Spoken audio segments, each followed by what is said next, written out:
नमस्कार, मी मानसी कांबळे. आपण पाहताय माय कोकण न्यूज 24. खोपोली शहराचा श्वास कोंडणाऱ्या अतिक्रमणावर अखेर प्रशासनाचा हातोडा पडला आहे. गेल्या अनेक दिवसापासून वाहतूक कोंडी आणि विद्रुपीकरणामुळे हैराण झालेल्या खोपोलीकरांना दिलासा देण्यासाठी आता नगर परिषद आणि पोलीस प्रशासन ऍक्शन मोड मध्ये आले आहे. खोपोली नगर प्रशासन आणि खोपोली पोलीस प्रशासनाच्या संयुक्त विद्यमाने शहरात सध्या धडाकेबाज अतिक्रमण हटाव मोहीम राबवली जात आहे. खोपोलीतील मुख्य रस्ते आणि वर्दळीच्या ठिकाणांना पडलेला अतिक्रमणाचा विळखा कायमचा काढण्यासाठी प्रशासनाने कंबर कसली आहे. पहिला टप्पा काल सकाळी भाजी मार्केट परिसर आणि बाजारपेठेतील अनधिकृत टपऱ्या आणि वाढीव बांधकामांवर कारवाई करण्यात आली. दुसऱ्या टप्प्यामध्ये संध्याकाळच्या सत्रात बस स्टँड परिसरातील अडथळे दूर केल्यानंतर पथकाने आपला मोर्चा पुन्हा बाजारपेठेकडे वळवला. यामध्ये दीपक हॉटेल नाका ते रेल्वे स्टेशन आणि मस्जिद परिसरातील अतिक्रमणे जमीनदोस्त करण्यात आली. खोपोली नगर परिषदेचे नवनिर्वाचित नगराध्यक्ष कुलदीपक शेंडे यांनी यावेळी आक्रमक पवित्रा घेतला आहे. पत्रकारांशी बोलताना त्यांनी स्पष्ट शब्दात इशारा दिला की शहराला शिस्त लागलीच पाहिजे. ही मोहीम आता थांबणार नाही, तर ती सातत्याने राबवली जाईल. नियमांचे उल्लंघन करणाऱ्याची आता गय केली जाणार नाही. विशेष म्हणजे खोपोली पोलीस ठाण्याचे वरिष्ठ पोलीस निरीक्षक सचिन हिरे स्वतः आपल्या ताफ्यासह रस्त्यावर उतरले होते. मोहिमेचे नेतृत्व करताना त्यांनी अवैध व्यावसायिकांना आणि अतिक्रमण धारकांना कडक इशारा दिला आहे की सध्याची कारवाई ही केवळ ट्रेलर असून इथून पुढे अधिक तीव्र स्वरूपाची पावले उचलली जातील, असे संकेत हिरे यांनी दिले आहेत.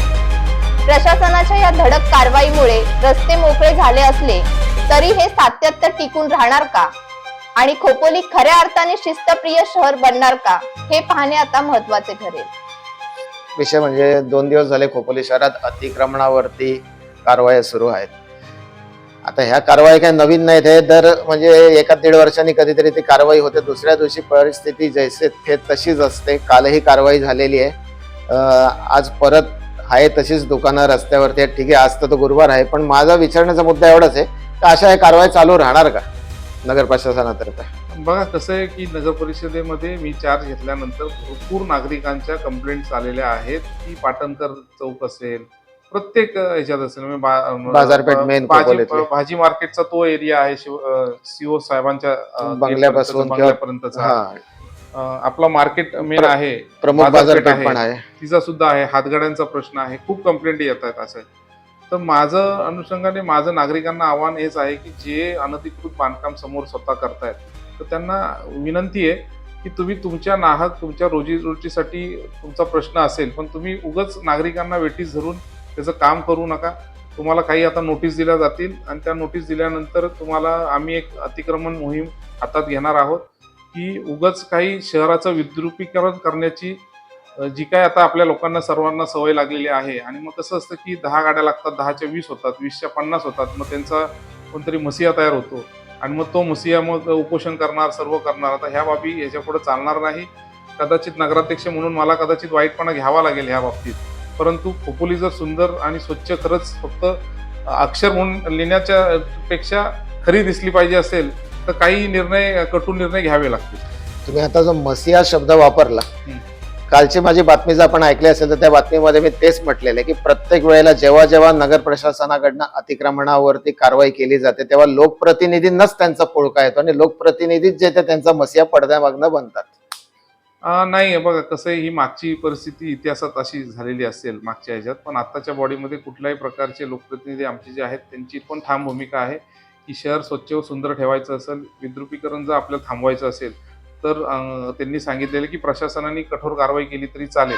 त्यामुळे मला असं वाटत नाहीये की आमच्या कुठल्याच नगरसेवकांचा त्या अतिक्रमणाच्या ह्याच्यामध्ये हस्तक्षेप होईल. मी मसिया असं हे केलं की काही लोक असतात की जे अनधिकृत बांधकाम किंवा टपऱ्या लावतात ते सुद्धा लोक हुशार असतात. ते त्या काही 10-20 लोक काही सोकॉल्ड असे बोलले जातात नेते, यांना पकडून असतात की जेणेकरून लोकप्रतिनिधी नाही तर आमच्यासारख्यावर दबाव येईल असं.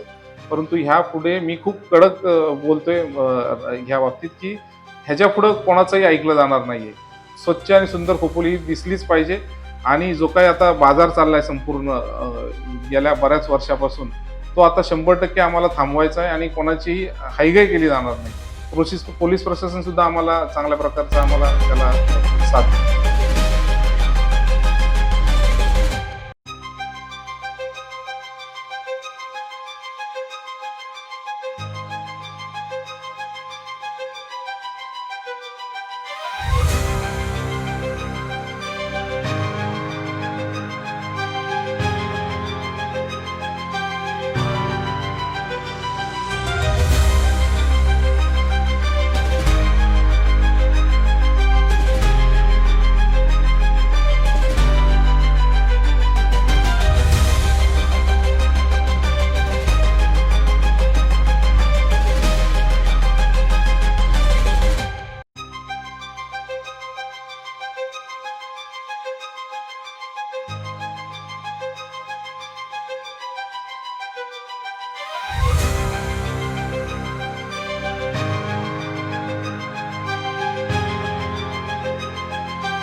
ब्युरो रिपोर्ट, माय कोकण न्यूज 24.